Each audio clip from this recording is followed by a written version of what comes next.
The German-speaking countries have once more become articulate. For over a century, the disorderly aftermath of the Reformation, followed by the dreary, interminable horrors of the 30 Years' War, had kept them from playing a part in the history of civilization. Then, peace, stability, the natural strength of the land, and a peculiar social organization allowed them to add to the sum of European experience two shining achievements. One in music, the other in architecture. Of course, the music is far more important to us. The writing and painting of the 18th century make one think that the emotional life had somehow dried up. Well, of course it hadn't. It had been transferred to music. From Bach to Mozart, music expressed the deepest thoughts and feelings of the time, just as painting had done in the early 16th century. This program is primarily about music. And some of the qualities of 18th century music, its melodious flow, its complex symmetry, its decorative invention, are reflected in its architecture. You know, it's only quite recently that people have noticed what a brilliant, inventive, and altogether enchanting style of architecture flourished for almost 50 years in 18th century Germany and Austria. Serious-minded historians used to call it shallow or corrupt. Well, the founders of the American Constitution, who were far from frivolous, thought fit to mention the pursuit of happiness as a proper aim for mankind. And if ever this aim has been given visible form, it's in Rococo architecture. The pursuit of happiness and the pursuit of love. But before we plunge into the buoyant sea of Rococo, I must say a word about the austere ideal that preceded it, classicism. For 60 years, France had dominated Europe, and this had meant a rigidly centralized, authoritarian government and a classic style. French classicism produced magnificent architecture. This is the architecture of a great metropolitan culture, and it is expressive of an ideal, not an ideal that appeals to me, but an ideal nonetheless. Grandeur achieved through the authoritarian state. I find that this French classical architecture has a certain inhumanity. It was the work not of craftsmen, but of wonderfully gifted civil servants. But because it reflects so clearly a grand, comprehensive system, it is done with superb conviction. French classicism was eminently not exportable. But the high Baroque of Rome, especially that of Borromini, was exactly what the north of Europe needed, for a variety of reasons. For one thing, it was elastic and adaptable. So the architectural language in which Northern Europe became articulate in the 18th century was that of Borromini, the second great master of Italian Baroque. Borromini came from a land of stone carvers, the Italian lakes that form a boundary with Switzerland. And his style could fit into the craftsman tradition of the Germanic North, a tradition serving a social order that was absolutely the reverse of the centralized bureaucracy of France. It's true, of course, many of the German princes thought they would like to imitate Versailles, but the formative element in German art and German music didn't lie there, but in the multiplicity of regions and towns and abbeys, all competing for their architects and choirmasters, but also relying on the talents of their local organists and plasterers. The creators of the German Baroque, the Assams and the Zimmermanns, were families of craftsmen. Zimmermann's a German for a carpenter. The finest buildings we should look at are not palaces, but local pilgrimage churches deep in the country, like the Vierzehnheiligen behind me, the 14 saints. And, come to think of it, the Bachs were a family of local musical craftsmen, out of which there suddenly emerged one of the great geniuses of Western Europe, Johann Sebastian.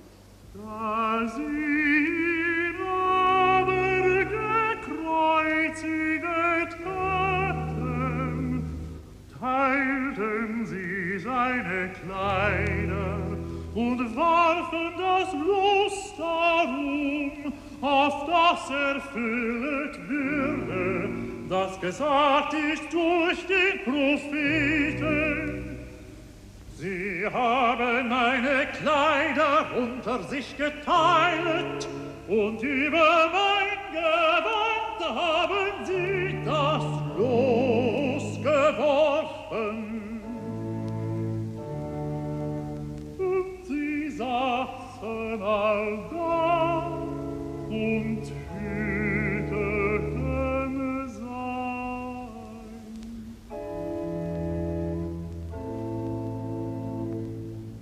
And the sound of Bach's music reminds me of a curious fact that people don't always remember when they talk about the 18th century, that the great art of the time was religious art.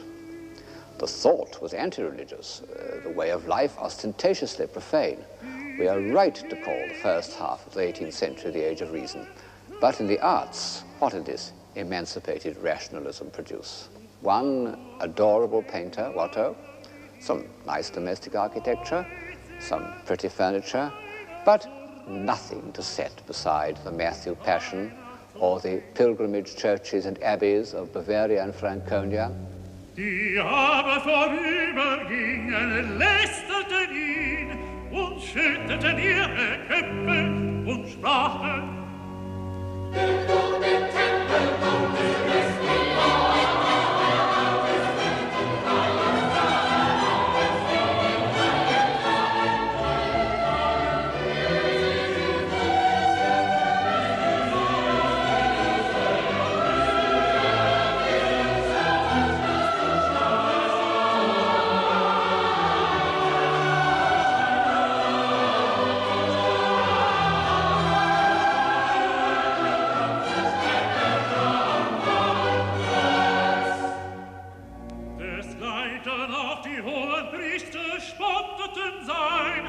die Schriftgelehrten und Ältesten und sprachen: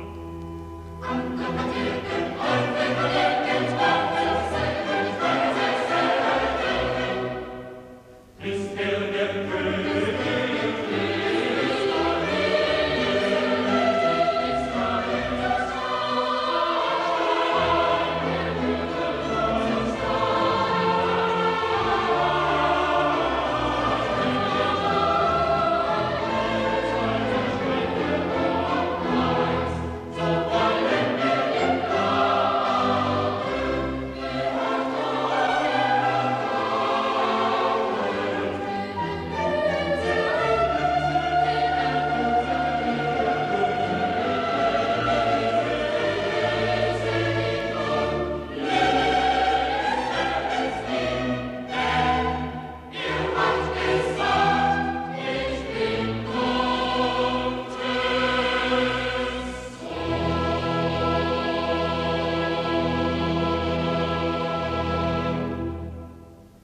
But there was another musical tradition in Germany that went back to the Reformation. Luther had been a fine musician. He wrote music and sang with, surprisingly enough, a sweet tenor voice. And although the Lutheran reform prohibited many of the arts that civilize our impulses, it encouraged church music. In small Dutch and German towns, the choir and the organ became the only means through which men could enter the world of spiritualized emotion. This organ in the great church at Haarlem was played on by Handel and by Mozart at the age of 10. When the Calvinists, in their still more resolute purification of the Christian rite, prohibited organs and destroyed them, they caused more distress than had ever been caused by the destruction of images.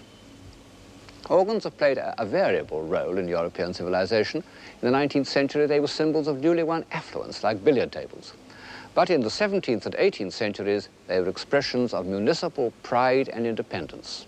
They were the work of the best local craftsmen, and organists were respected members of the community.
bourgeois democracy, which had provided a background to Dutch painting in the 17th century, became partly responsible for German music. And it was a society more earnest and more participating than the Dutch connoisseurs had been. This provincial society was the background of Bach. His universal genius rose out of the high plateau of competitive musical life in the Protestant cities of northern Germany. One can even say that it rose out of a family that had been professional musicians for 100 years, so that in certain districts the very word Bach meant a musician.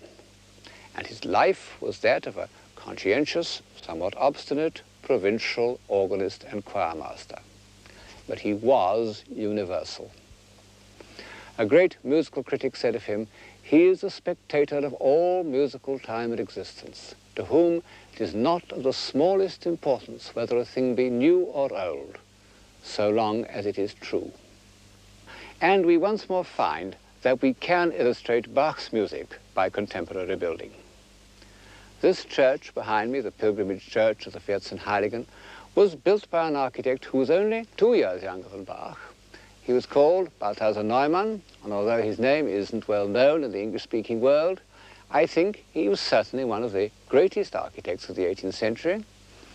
Unlike the other builders of German Baroque, he was not primarily a carver or plasterer, but an engineer. He made his name as a master of town planning and fortifications. And inside his buildings, just as when we're listening to Bach, we are conscious of a complex plan worked out like the most intricate mathematical problem. And, when occasion demanded it, he made use of ornaments as lavish and fanciful as that of the most ebullient Bavarian plasterer.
The sheer happiness, the almost childlike joy of Bach's Christmas oratorio is made visible by all these happy cherubs and benevolent saints.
Balthasar Neumann was fortunate in that the painted decorations of his finest interiors are not the work of amiable local ceiling painters, but of the greatest decorator of the age, the Venetian Giambattista Tiepolo. Here's his masterpiece, the ceiling of the staircase in the Bishop's Palace at Würzburg, known as the Residence. And there, in fact, in the corner, is Tiepolo's self-portrait, the man with the yellow scarf, with his son, Gian Domenico, also a very good painter, looking over his shoulder. And then, as you move along to the middle, here, this very grand military-looking man is the architect himself, Balthasar Neumann, looking at the great master of fortifications. The Residence doesn't seem quite our idea of a bishop's residence, being in fact about 3 times the size of Buckingham Palace and incomparably more splendid, and one can't help speculating on the tithes and taxes that the peasants of Franconia had to pay in order that their episcopal master should do himself so well. But one must admit that many of these rulers of small German principalities, dukes, electors, bishops, or whatever, were in fact remarkably cultivated and intelligent men. Their competitive ambitions benefited architecture and music in a way that the democratic obscurity of the Hanoverians in England did not. The Schönborn family, one of whom was responsible for the residence at Würzburg, were really great patrons whose names should be remembered with the Medici. I felt some scruples in comparing the music of Bach with the Baroque interiors. No such hesitations prevent me from invoking on this splendid staircase the name of George Friedrich Handel. You know, great men have a curious way of appearing in complementary pairs. This has happened so often in history that I don't think it can have been invented by some symmetrically minded historian, but must represent some need to keep human faculties in balance. However that may be, there's no doubt that the 2 great musicians of the early 18th century, Bach and Handel, fall into this pattern of contrasting and complementary personalities. They were born in the same year, 1685. They both went blind from copying musical scores, and both were operated on, unsuccessfully, by the same surgeon. But otherwise, they were opposites. In contrast to Bach's timeless universality, Handel was completely of his age. Instead of Bach's frugal, industrious career as an organist with numerous children, Handel made and lost several fortunes as an impresario. This amiable statue of him was erected by the grateful proprietors of an amusement park, Vauxhall, in which his music had been one of the attractions. There he sits in unbuttoned mood, one shoe off and one shoe on, not caring how much he snitched other people's music, as long as he produced something effective. In his youth, he must have been charming, because when he went to Rome as an unknown young virtuoso, he was immediately taken up by society, and cardinals wrote libretti for him to set to music. And there are remains of remarkable good looks in this head. Later in life, when Handel had settled in England and entered the world of operatic production, he became less anxious to please, and is traditionally said to have held one of his leading ladies out of the window and threatened to drop her if she didn't sing in tune. He remained faithful throughout his life to the Italian Baroque style. In consequence, his music goes well with the decorations of Tiepolo, which even have the pseudo-romantic subjects of his operas. One can look with pleasure at the marvelous Tiepolo ceiling on the staircase at Würzburg with Handel's music in one's ears. Del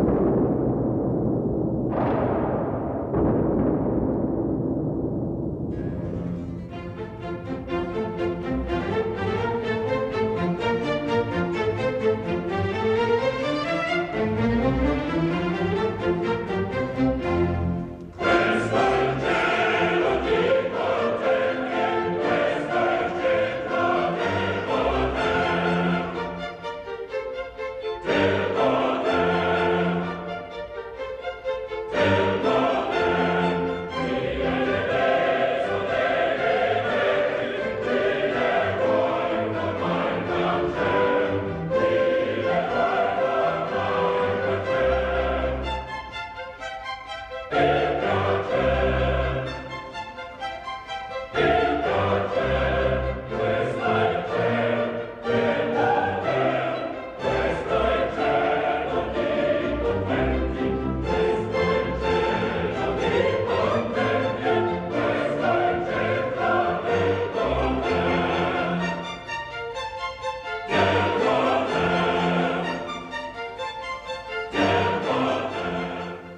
The extraordinary thing is that this composer of flowing, florid airs and rousing choruses, when he turned from opera to oratorio, which was in fact a kind of sacred opera, wrote great religious music. Saul, Samson, Israel and Egypt not only contain wonderful melodic and polyphonic inventions, but show an understanding of the depths of the human spirit.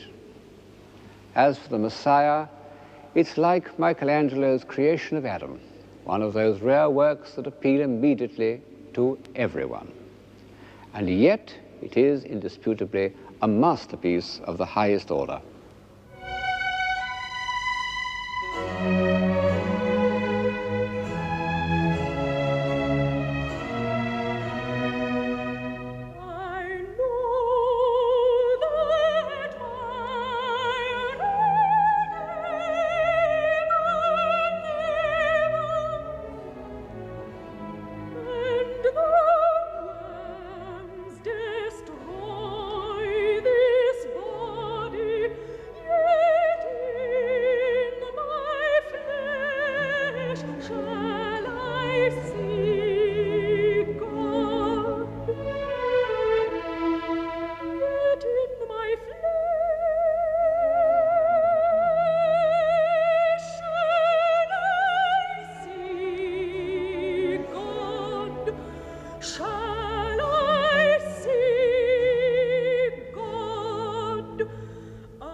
Yes, however often I hear it, it brings tears to my eyes.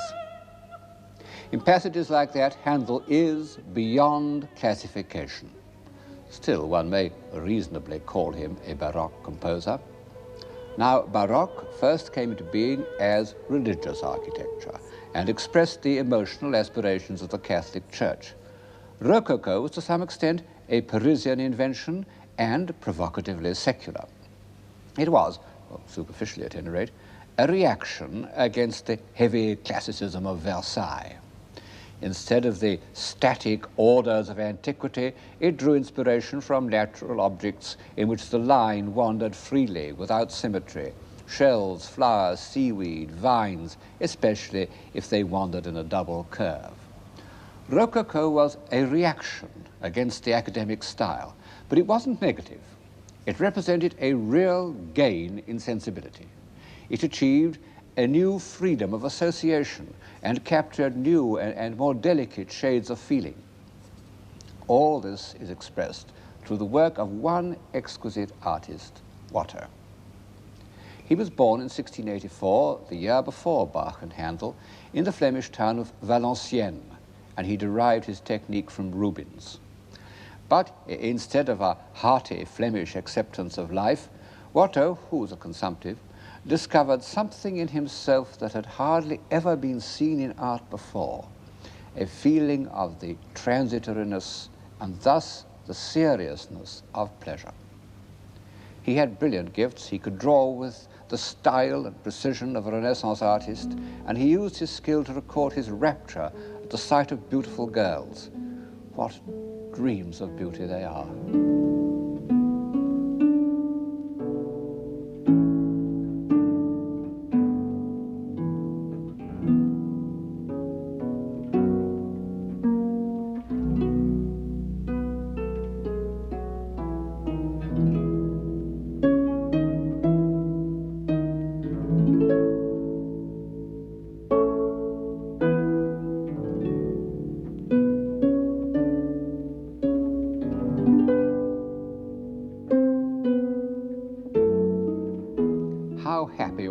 Exquisite people should be. But in the very temple of delight, veiled melancholy hath her sovereign shrine, though seen of none save him whose strenuous tongue can burst joy's grape against his palate fine. No one had a finer palate than Watteau. He can taste every delicate flavor in this open-air dance, where glances suddenly meet. And he's depicted himself not as one of the dancers, but as the bagpipe player, animating the scene with his humble, melancholy instrument. He was, his friend Caylus said, tender and perhaps something of a shepherd. And in this elegant company that he watched so discerningly, he remained the odd man out. And Gilles, the simpleton whose tall white figure rises in isolation from his fellow comedians, is a sort of idealized self-portrait, tender, simple, and yet capable of love and of delicate intuitions. Watteau came on the scene at an incredibly early date in the 18th century. His masterpiece, The Departure from Cytherea, was painted in 1712, when Louis XIV was still alive. And yet it has the lightness and sharpness of a Mozart opera, also the sense of human drama.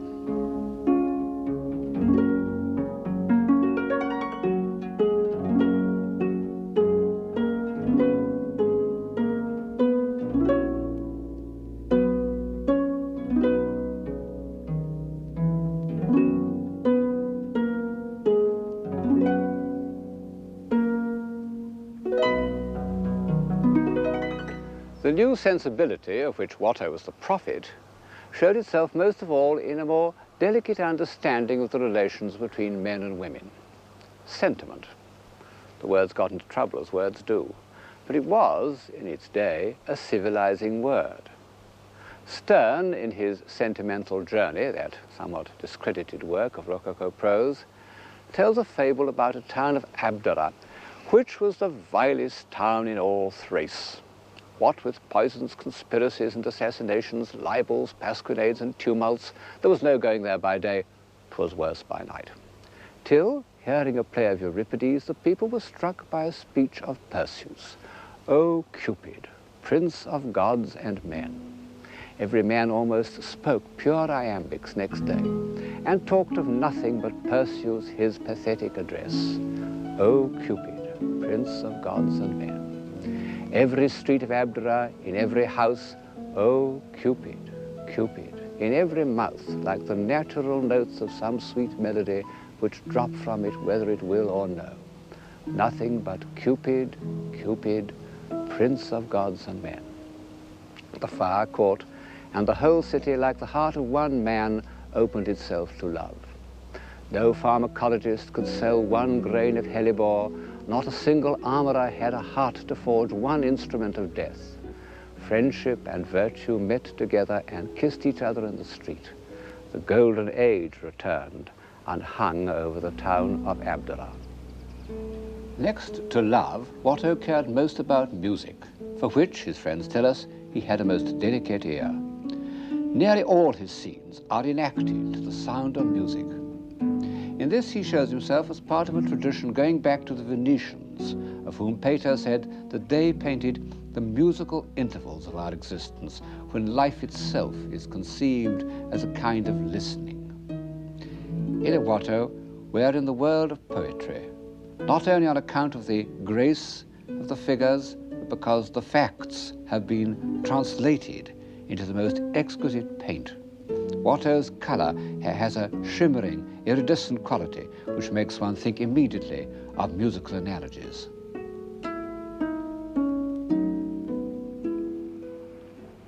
Watteau died in 1721, the same age of Raphael, 37. And by that date, the Rococo style was just beginning to affect decoration and architecture. 10 years later, it had spread all over Europe, producing a style as international as the early 15th century Gothic. Rococo even spread to England, although the native good sense of a fox-hunting society prevented its more extravagant flights. I suppose that most of the plaster work, like most of the opera singing, was done by foreigners. But a group of English craftsmen designed and executed the decorations in this music room from Norfolk House, which is only a little less elegant than its Parisian counterpart. It's extraordinary how a true international style controls the shape of everything. It's an absolute compulsion which overrides convenience, or what we used to call functionalism. It makes everything dance to the same tune.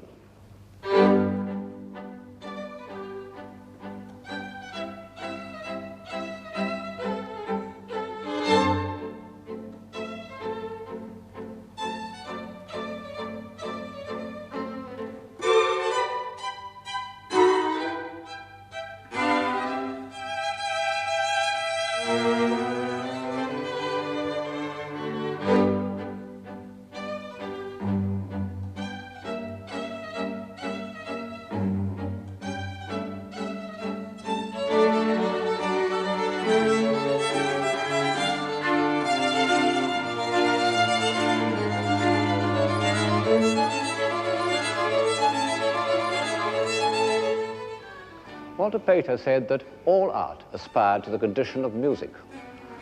I don't suppose he thought of extending this famous dictum to applied art, but it is true of the finest Rococo design. The rhythms, the assonances, the texture have the effect of music and are echoed in the music of the next 50 years.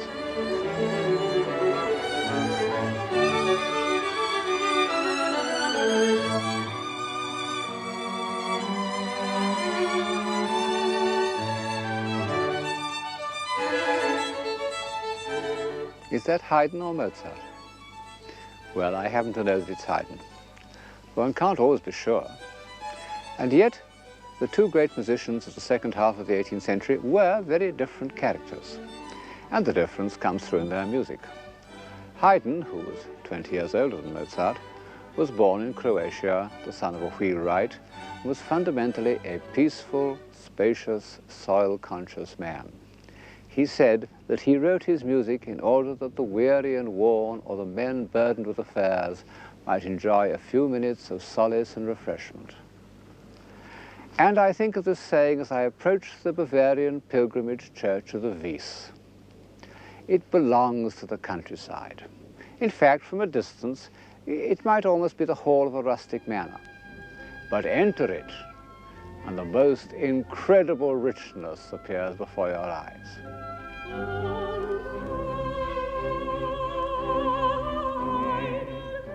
In these Rococo churches, the faithful are persuaded not by fear, but by joy. They're a foretaste of paradise. Sometimes, I admit, rather more like the Mohammedan paradise of the senses than the disembodied paradise of Christianity. Oh, Cupid, Cupid, prince of gods and men. Well, it's always been difficult, even for the saints, to represent spiritual love without having recourse to the symbols of physical love. Creation is the most mysterious of all God's acts. And it is Haydn's creation that comes to my mind as I contemplate the rustic delights of the brothers Zimmermann.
It's curious that in the present day we should have made such a cult of Rococo music when the Rococo style as a whole runs so strongly counter to our convictions.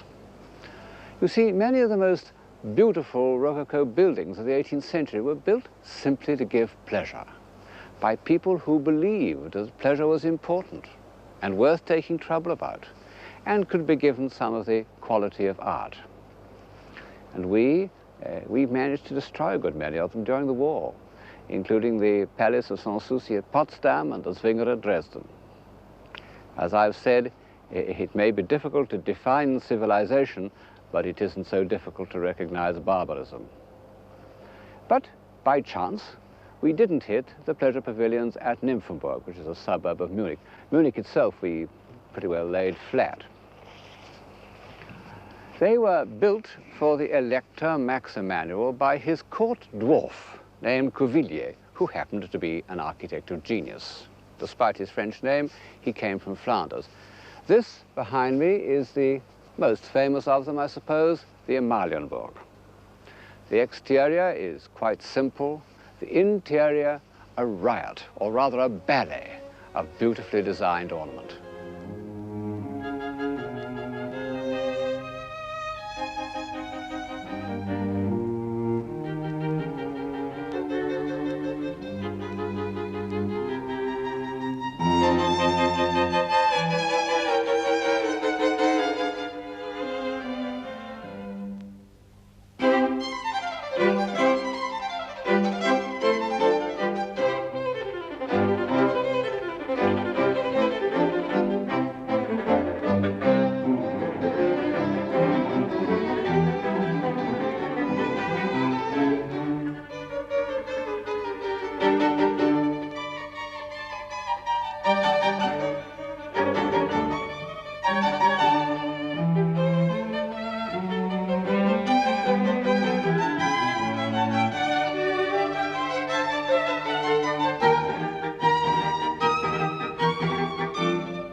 These rooms are the ultimate in Rococo decoration. And one might say that they bridge the gap between Watteau and Mozart. And yet, to pronounce the name of Mozart in the Amalienburg is dangerous, because it gives color, very pretty color, to the notion that Mozart was merely a Rococo composer. 50 years ago, this was what most people thought about him. The notion was supported by horrible little plaster busts, which made him look a perfect 18th century dummy. I bought one of these busts when I was at school, but when I first heard the G minor quartet, I realized that it couldn't possibly have been written by the smooth white character on my mantelpiece, and I threw the bust into the waste paper basket. I afterwards discovered the portrait by Lange, which, although no masterpiece, does convey the single-mindedness of genius. Of course, a lot of Mozart's music is in the current 18th century style. He was so much at home in this golden age of music, so completely master of its forms, that he didn't feel it necessary to destroy them. Indeed, he loved the clarity and the precision and the mathematical perfections of the late 18th century style. I love the story of Mozart sitting at table, absent-mindedly folding and refolding his napkin into more and more elaborate patterns as fresh musical ideas passed through his mind. But of course, this formal perfection was used to express two characteristics which were very far from the Rococo style. One of them was that peculiar kind of melancholy, a melancholy amounting almost to panic, which so often haunts the isolation of genius. And Mozart felt it quite young.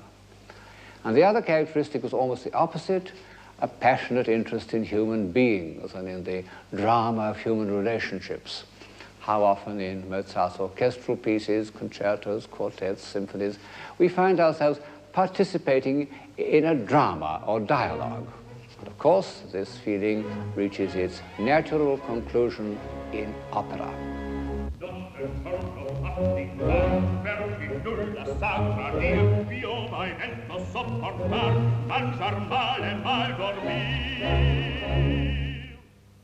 Opera, next to Gothic architecture, is one of the oddest inventions of Western man. It couldn't have been foreseen by any logical process. Dr. Johnson's much-quoted saying, which as far as I can make out he never said, "An extravagant and irrational entertainment," is perfectly correct. And at first it seems surprising that it should have been brought to perfection in the age of reason. But just as the greatest art of the early 18th century was religious art, so the greatest artistic creation of the Rococo is completely irrational.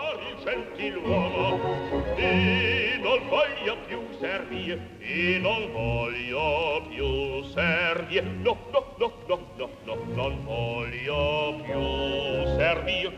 Ma mi par che venga gente, ma mi par che venga gente, non mi voglio far sentire, non mi voglio far sentire, non mi voglio far sentire, no, no, no, no, no.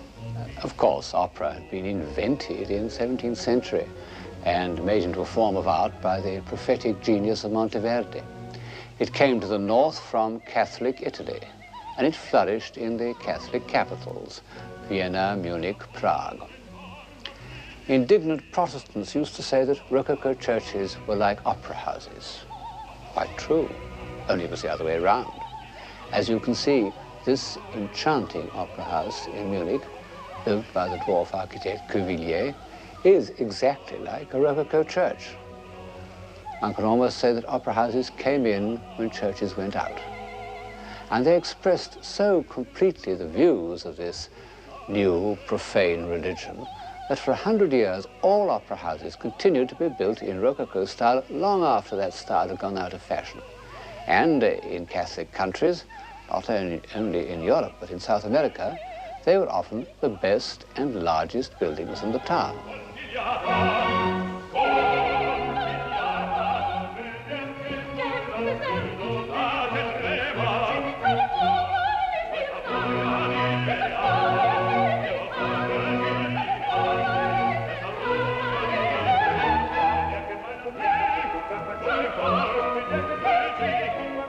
As Don Giovanni assaults Donna Anna, her father, the commendatore, comes down the stairs.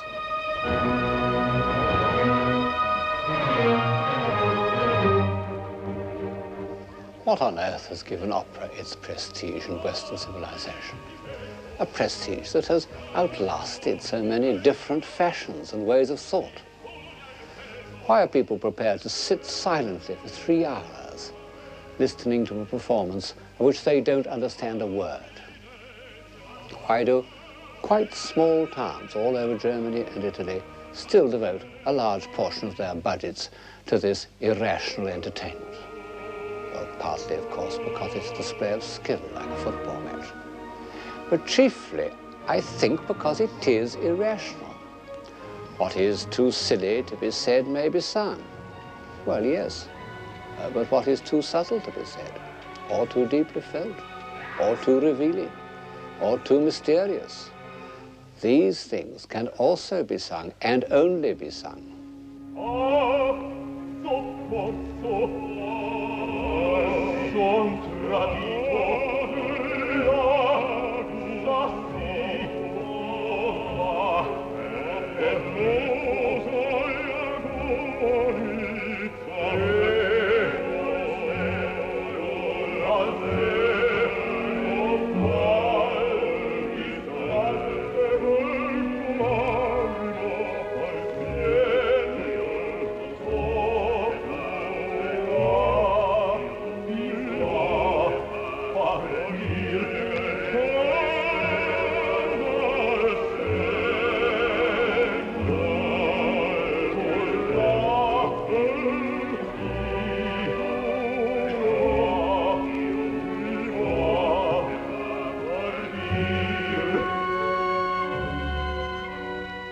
No wonder that the music's rather complicated, because even today, our feelings about Don Giovanni are far from simple. He's the most ambiguous of hero villains.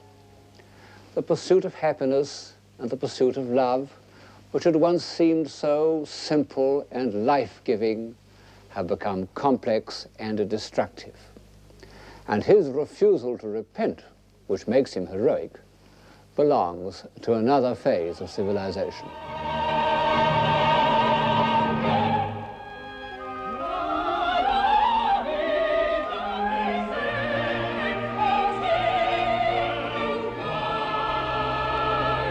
Yes, sir.